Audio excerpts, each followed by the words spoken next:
everyone, it's Bambi and Mr. Jingles. You can kind of see him. There he is. He is a 2.5-year-old Newfoundland, and we are volunteers with Paws Think. And today we're going to read for you for the Paws to Read program. We're going to read the story Ferdinand. Once upon a time in Spain, there was a little bull, and his name was Ferdinand.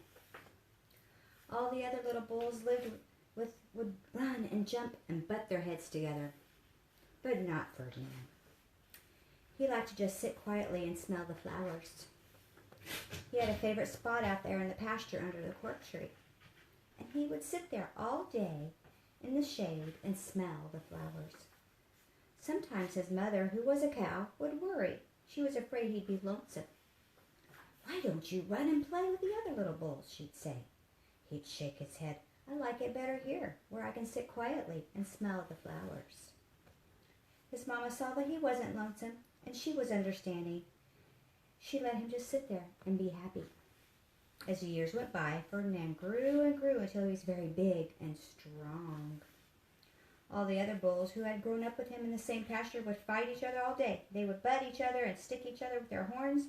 What they wanted was to be picked to fight in the bullfights. Not Ferdinand. He still liked to just sit quietly under the cork tree and smell those flowers.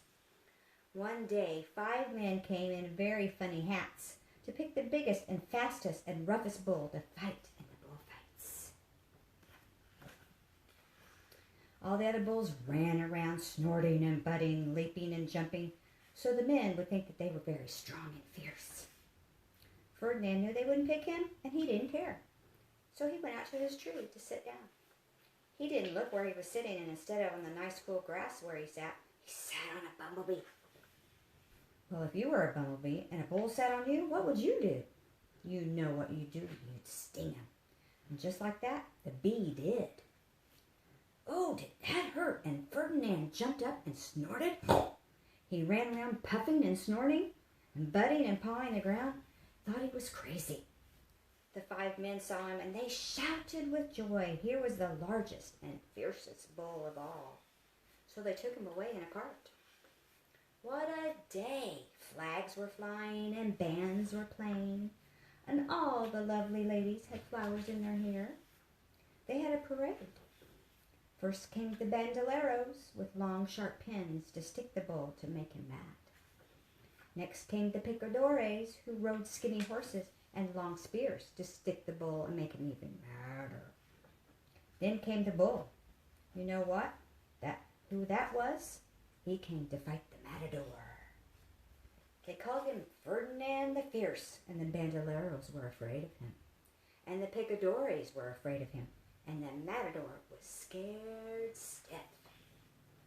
Ferdinand ran into the middle of the ring, and everyone shouted and clapped their hands, thought he was going to fight fiercely and snort and stick his horns around.